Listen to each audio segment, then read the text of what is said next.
आई बाबांना नाव सांगा. सुजाता गौतम कांबळे. अच्छा. आई कुठे राहता तुम्ही? Jail road Saptashrungi. अच्छा. तुमचं वय किती आहे?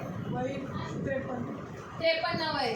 थेरपीला येण्याच्या अगोदर तुम्हाला काय काय त्रास होता? चालायला खूप त्रास व्हायचा. एका जागेवर जास्त वेळ थांबता येत नव्हतं. अच्छा. आणि पाय पण खूप दुखायचे, कंबर पण खूप दुखायचं. पण आता थेरपीमुळे मला खूप आराम आला आहे. थेरपीमुळे काय काय आराम मिळाला? म्हणजे पाय दुखायचे थांबले, कंबर थांबलं अच्छा. आणि छान वाटलं. आता चालू फिरू शकतात का? हो, चालू. कुठून ते कुठपर्यंत जातं चालत? मी इथून पायीच जाते. पहिले येत होत्या का काही? नाही, मग पहिले कशा यायच्या तुम्ही थेरपीला? रिक्षामध्ये. रिक्षाने आई थेरपीला येत होत्या. पण आता आई तुम्हाला किती दिवस झाले थेरपीला येऊन? 1 महिना होता. 1 महिना आईंना झालेला आहे.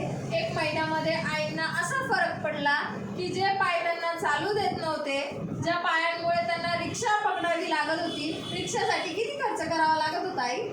10 रुपये जायचे. अच्छा.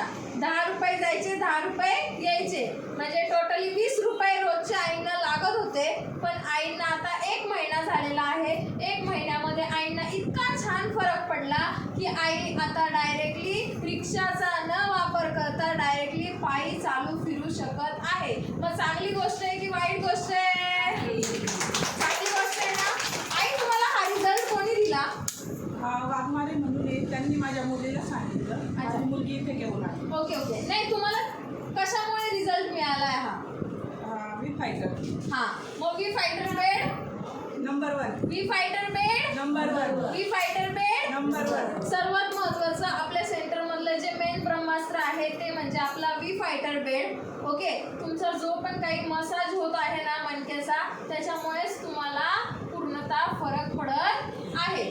आई आता घरातलं काम वगैरे करतात की पहिले करत होत्या की नव्हते करत? पहिलं असं बसायचे, थोड्या वेळ मग करायचे. अच्छा. मग आता पूर्णतः उभं राहून करू शकतात काम. मग चांगली गोष्ट आहे की वाईट गोष्ट आहे? चांगली आहे ना?